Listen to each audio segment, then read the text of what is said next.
चलिए आगे बढ़ते हैं। उत्तर प्रदेश में लोकसभा उपचुनाव में दोनों सीटों पर शानदार जीत दर्ज करने के बाद अब भारतीय जनता पार्टी आगामी चुनावों को लेकर तैयारियों में जुट गई है।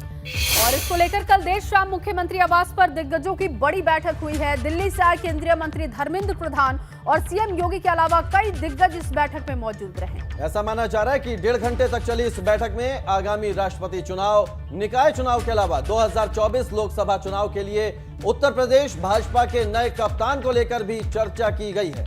और इतना ही नहीं, कौशल इस बैठक में यूपी के दोनों डिप्टी सीएम के अलावा मौजूदा प्रदेश अध्यक्ष और कैबिनेट मंत्री स्वतंत्र देव सिंह, महामंत्री संगठन सुनील बंसल भी मौजूद रहे।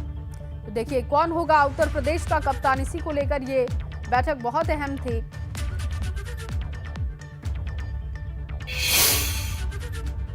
दरअसल स्वतंत्र देव सिंह के योगी कैबिनेट में मंत्री बनने के बाद हर कोई सोच रहा है कि अब यूपी भाजपा की कमान किसे मिलेगी। बिल्कुल जया, कल धर्मेंद्र प्रधान की सीएम योगी के साथ हुई बैठक इस तरफ इशारा करती है कि नए प्रदेश अध्यक्ष को लेकर जो अटकलें हैं उन पर विराम अब लग सकता है, क्योंकि यूपी विधानसभा चुनाव में धर्मेंद्र प्रधान चुनाव प्रभारी भी थे और ऐसे में कयास लगाए जा रहे हैं कि दिल्ली से कोई नाम फाइनल हो चुका है जिस पर मंथन उत्तर प्रदेश में हो रहा है।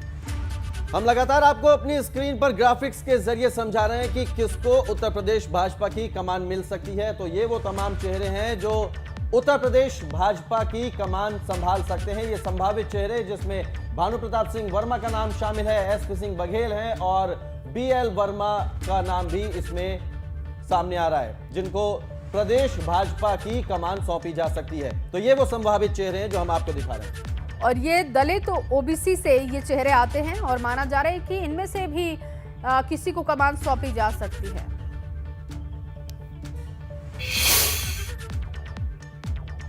इस बैठक से जुड़ी हर जानकारी का अपडेट देने के लिए हमारे साथ लखनऊ से हमारे संवाददाता शैलेश अरोड़ा जुड़ चुके हैं। उनसे ही जानते कि दिल्ली से आए केंद्रीय मंत्री धर्मेंद्र प्रधान आखिर क्या संदेश लेकर आए थे जो यूपी के दिग्गजों तक पहुंचा दिया गया है। जी शैलेश। बिल्कुल कौशल, देखिए अगर कल की बैठक की बात करें तो बहुत ही महत्वपूर्ण बैठक थी। और धर्मेंद्र प्रधान की अगर बात करें, देखिए यूपी में चुनाव प्रभारी बनाए गए थे विधानसभा में 2022 के चुनाव में, और उसके बाद जिस तरह की प्रचंड जीत रही है उत्तर प्रदेश में भाजपा की, तो निश्चित रूप से कहीं ना कहीं हर किसी का कद बढ़ा है जो उस अभियान से कह सकते पूरी तरह से जुड़ा था।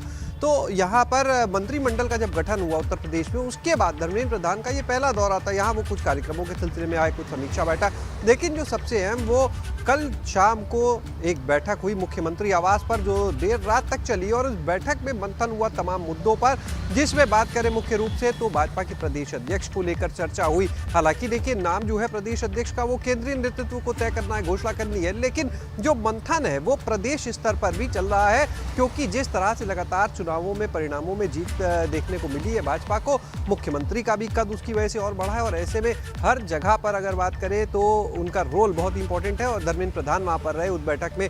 भाजपा के वर्तमान प्रदेश अध्यक्ष कैबिनेट मंत्री स्वतंत्र देव सिंह, दोनों डिप्टी सीएम केशव प्रसाद मौर्य, ब्रजेश पाठक ये रहे, महामंत्री संगठन सुनील बंसल रहे।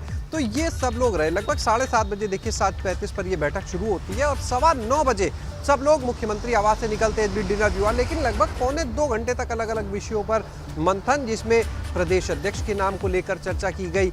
इसके बाद अगर बात करें तो राष्ट्रपति चुनाव देखिए सामने है। भले ही भारतीय जनता पार्टी को पूरा विश्वास है, जो परिस्थितियां हैं, जो वोट है, कि जो भाजपा ने उम्मीदवार बनाया है उसका राष्ट्रपति पद पर जाना लगभग तय है, लेकिन भारतीय जनता पार्टी की खासियत है कि वो किसी भी चुनाव को हल्के में नहीं लेती है, चाहे वो उपचुनाव हो, चाहे वो विधान परिषद का चुनाव हो, चाहे वो राष्ट्रपति का चुनाव हो, हर चुनाव के लिए आप ये चीज़ देखेंगे उनके।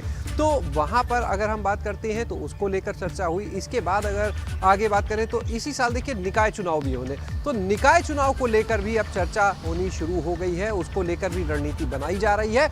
और इस मौके पर जब ये सारे दिग्गज एक जगह मिले, मुख्यमंत्री आवास पर मिले, तो वहां पर अभी हाल ही में जो आजमगढ़ और रामपुर में जीत मिली है उसको लेकर भी एक दूसरे को बधाई दी। और ये उस पर भी चर्चा हुई कि यानी जो स्ट्रैटेजी लेकर भारतीय जनता पार्टी चल रही है वो स्ट्रैटेजी सही है, जो लाइन लेकर चल रही है वो सही है। क्योंकि अगर आजमगढ़ और रामपुर में सेंधमारी होती है तो मतलब है कि समाजवादी पार्टी का जो गढ़ कहा जाता है, आजम खान का जो गढ़ कहा जाता है, मुलायम अखिलेश का जो किला कहा जाता है, वहां पर सेंधमारी करना, इसका साफ सही मतलब है। तो ऐसे में जो स्ट्रैटेजी लेकर भारतीय जनता पार्टी चली वो कहीं ना कहीं पार्टी लाइन को भी लगता है कि वो सही है और उस पर आगे किस तरह से चलना, आगे की जो चुनाव है किस तरह से अमल करना है, इन सभी चीज़ों के ऊपर मंथन हुआ। और जिन चीज़ों ने फ़ायदा पहुंचाया है, मानकर चलिए कि आगे भी वो प्रैक्टिस में होंगी। हालांकि भारतीय जनता पार्टी की एक खासियत ये भी है कि अपने हर चुनाव की उसकी अगर आप रणनीति देखिए तो ऐसे बदलाव होंगे जो अप्रत्याशित होते हैं, और शायद यही वजह है कि जो विरोधी होते हैं वो उन चालों को समझ नहीं पाते हैं। बिल्कुल और शैलेश, निश्चित तो रूप से मंथन उस जारी चक्रव्यूह है और तमाम नाम निकल कर सामने आ रहे हैं जो संभावित चेहरे हैं, वो भी हमने अपने दर्शकों को बताया। बहुत शुक्रिया आपका हमारे साथ जुड़ने के लिए और ये अहम जानकारी हमसे साझा करने के लिए।